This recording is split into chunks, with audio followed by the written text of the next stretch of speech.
Elizabeth Cady Stanton was born on November 12, 1850, in Johnstown, New York. She was the second of 5 daughters and the third child surviving infancy.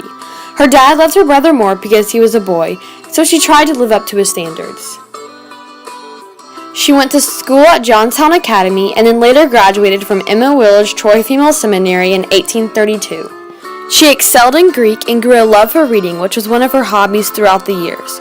She also gathered information about the practice of law, considering her dad was a lawyer. In 1840, she married a man named Henry Stanton, even though he was disliked by her father. Then later that year, they attended the anti-slavery convention in England. She was frustrated and angry that the women had to sit away behind a curtain separate from the men.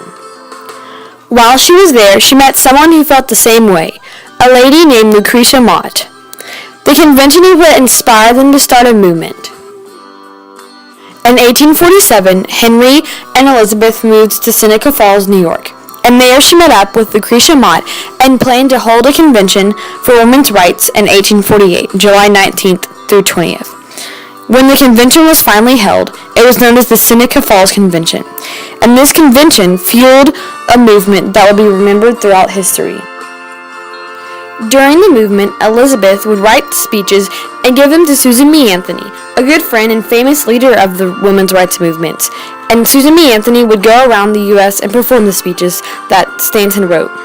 Stanton was too busy with her 7 children and husband to be able to travel. Stanton was involved with the movement from 1840 until October 26, 1902, when she died at the age of 86. She died with the legacy for starting the women's rights movement. Although Susan B. Anthony is better known for starting the movement, she was the true creator. Stanton was unique in the 1800s because she stood up against men and some women to fight for women's rights.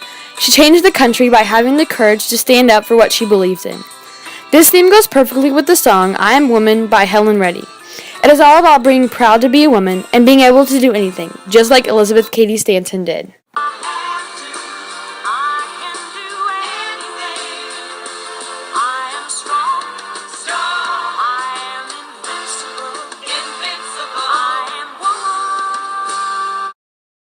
Some fun facts about Elizabeth Cady Stanton was she couldn't move very well because of her weight. She wrote a Bible for women. When she died, she left a letter to Theodore Roosevelt trying to get his support for the movement, and during her free time, she loved to read.